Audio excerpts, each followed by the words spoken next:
Hi, everyone. In this week's video, one of the topics that I want to tackle with all of you is a question that I often get before I'm even contracted to do any diversity, equity, and inclusion work. So prospective clients are always looking to me to try to figure out what are some of the pitfalls that you run into when it comes to this work. And they want to hear about what those issues and problems might be and how I've either observed best practices in other organizations or how I tackle that with my own clients.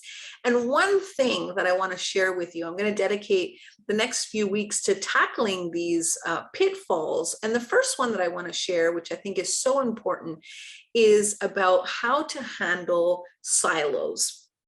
Now, silos in organizations is already an issue, irrespective of whether we're talking about diversity, equity work, or any kind of work. So I think going into your organization, doing any kind of diversity, equity, and inclusion work, if your organization is of a size where you already see the silos happening, then it's really important to be thinking about this when you're rolling out any kind of diversity, equity, and inclusion plan. Some of the things that I do to overcome that is when we're setting up diversity, equity, and inclusion councils within organizations is to have cross-functional representation from all of the departments. That accomplishes a couple of things. One, most of the times departments, keep their head down and they're focused on their goals. So this allows everybody to see what everyone else is doing and open up that dialogue by having representation from all these different functional areas. And then when it comes to this work, we can't have a me approach. We have to have a we approach. So we really need to look at it very holistically across all functions. And it offers an opportunity for collaboration beyond just the work that we're doing as it relates to diversity, equity, and inclusion.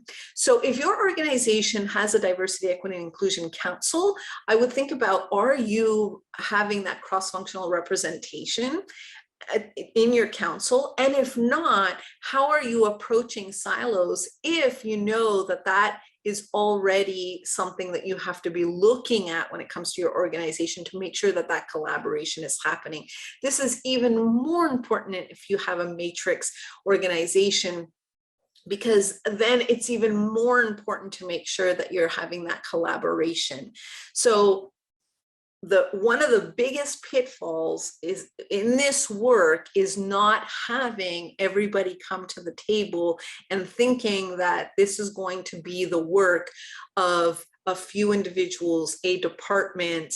If you have somebody that's in charge of diversity, equity, and inclusion for your organization, the efforts might be led by a few, or you might have a few representing it. But the most important thing is, how are we going to disseminate and have this be something that everyone is accountable for, and that everyone has the knowledge of how to further this? And your champions or your ambassadors can be your council, but how do we spread this out? So thinking about how are we going to break down these silos, how are we going to go from very me focused to we focused across the organization, and what are the tactics and the strategies that we're going to put in place in order to accomplish that, and how will we measure that? So having a clear picture of what success looks like, and that might be, again, more people talking to one another, more familiarity with the projects across the organization, more opportunities for collaboration across some of these projects,